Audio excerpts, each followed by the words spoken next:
হঠাৎ আমদানি হয়েছে, রেট কমে গেছে। আমদানি মনে করেন কমে গেছে, রেট বেড়ে গেছে।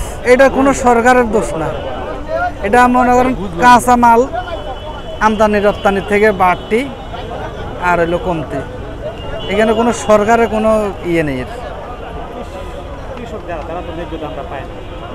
পায় কোনটা পায়? যদি মনে করেন দেখা গেছে বাড়ি গেছে দাম, তখন কৃষকে পায়ের, আবার কমে গেছে কৃষকে পায়ের না। মধ্যে এরা মনে করেন অনেক সময় মনে করেন 15 দিন বাড়ছে দাম, ওই 15 দিনে মনে করেন বাটি দিয়ে কিনবো, আবার 15 দিন দাম কম, 15 দিন দাম কম দিয়ে খাইবো, সমান। নির্বাচন ওনারা জানে, আমরা তো সাধারণ পাবলিক।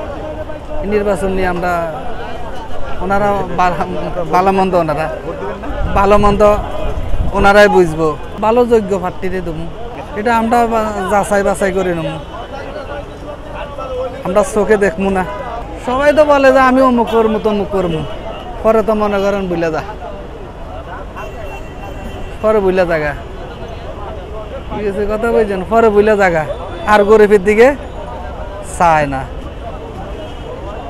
গরিবের দিকে আর চায় না। সবাই মনে করেন যখন ক্ষমতা পাইয়া যায়, তখন আর গরিবের দিকে, সাধারণ পাবলিক দিকে চায় না।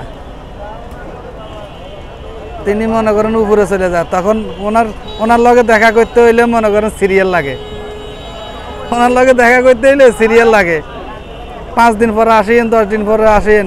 উনি থাকে হইলে সোনারগাঁর ভিতরে, লাইন আছে মনে করেন বাংলা মোটর, ফার্ম গেট, ওনার লগে দেখা করতে। তাইলে কিলে গরিব তো ওইখানে যাইতেই পারে না, সাধারণ পাবলিক যাইতে পারে না। ক্ষমতা পাইলে এই অবস্থা। সাধারণ মানুষের কোনো মূল্যই নাই।